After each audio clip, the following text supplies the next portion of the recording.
Oke, di sini saya akan menjelaskan tentang materi penggunaan identitas primordial, ras, etnis, dan gender sebagai syarat representasi di institusi internasional.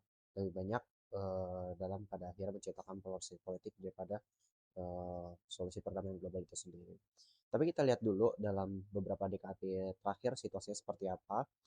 Kita lihat institusi internasional memang pada akhir-akhir ini semakin mengadopsi pendekatan representasi berbasis identitas seperti ras etnis dan juga gender sebagai bagian dari agenda keadilan global dan inklusivitas. Secara normatifnya, memang pendekatan ini bertujuan untuk mengoreksi ketimpangan-ketimpangan historis dan juga memberikan ruang bagi kelompok yang selama ini terpinggirkan. Namun, penekanan pada identitas primordial pada akhirnya cenderung menggeser fokus dan juga kepentingan kolektif global secara luas dan justru pada akhirnya menjadi kepentingan yang berbasis pada kelompok daripada memperkuat solidaritas internasional, justru malah ini memperdalam garis pemisah sosial dan politik. Masalah utamanya tentunya adalah pada efektivitas apakah representasi berbasis identitas ini benar-benar mampu menciptakan perdamaian global secara holistik. Kami berargumen bahwa pendekatan ini pada akhirnya justru memperbesar potensi dari konflik yang ada karena memperkuat politik identitas yang pada akhirnya bersifat eksklusif dan juga kompetitif dari antar kelompok tersebut. Dan dari kami berpendapat bahwa penggunaan identitas primordial sebagai syarat representasi dalam institusi internasional justru banyak menghasilkan polarisasi politik daripada solusi nyata terhadap perdamaian global yang ada. Argumen ini didasarkan pada tiga premis utama. Yang pertama adalah identitas primordial bersifat inherent dan sulit dinegosiasikan, sehingga pada akhirnya mudah sekali untuk menjadi sumber konflik. Lalu yang kedua, representasi berbasis identitas juga mendorong fragmentasi kepentingan yang ada, bukan integrasi dari berbagai kepentingan dalam membuat sebuah solusi yang ada. Lalu yang ketiga adalah polarisasi yang dihasilkan justru malah menghambat proses deliberasi dan juga konsensus dalam forum internasional maupun dalam penyelesaian konflik global itu sendiri. Baiklah, sekarang kita masuk ke argumen pendukung. Jadi, argumen yang pertama adalah tentang politik identitas. Penggunaan identitas primordial sebagai syarat representasi di institusi internasional mendorong menguatnya identity politics dalam perspektif konstruktivis dalam hubungan internasional.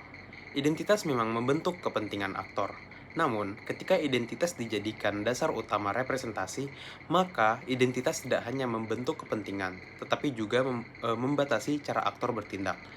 Aktor dalam institusi internasional kemudian tidak lagi berperan sebagai representasi kepentingan global yang bersifat kolektif, melainkan sebagai representasi dari kelompok identitas tertentu. Berikutnya ada argumen kedua, yaitu polarisasi politik. Pendekatan berbasis identitas ini memperkuat polarisasi politik dalam institusi internasional. Dalam kerangka identity politics, penekanan pada perbedaan identitas cenderung menciptakan batas sosial yang semakin tegas antar kelompok.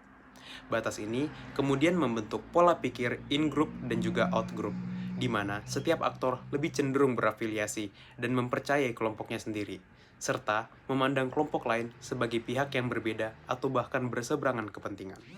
Dalam hal ini, identitas tidak lagi menjadi alat untuk memahami keberagaman, tetapi justru menjadi sumber fragmentasi.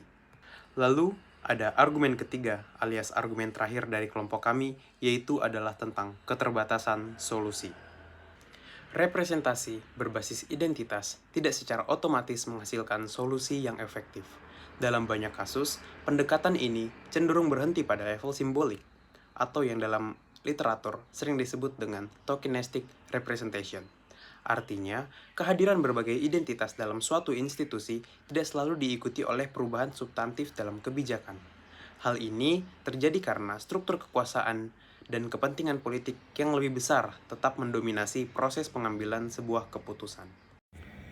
Oke, sekarang kita masuk ke studi kasus. Jadi aku di sini di kelompok kami itu kami ngambil studi kasus tentang deadlock di United Nations Human Rights Council atau UNHRC dalam isu pelanggaran HAM.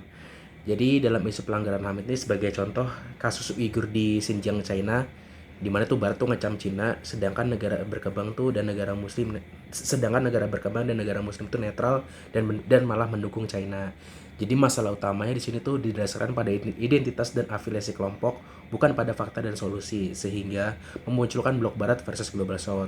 Nah, dampaknya itu dia pertama ada melemahnya efektivitas United Nations Human Rights Council, yang kedua ada menurunnya kepercayaan terhadap institusi global, polarisasi antar blok makin tajam, penegakan norma HAM yang tidak konsisten, dan serta hambatan kerjasama internasional.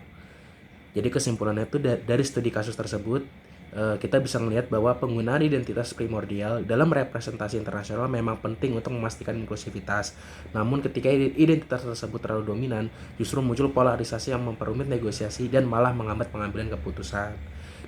Dampaknya itu juga gak hanya terjadi pada satu kasus, tapi juga dapat melemahkan efektivitas global governance secara keseluruhan.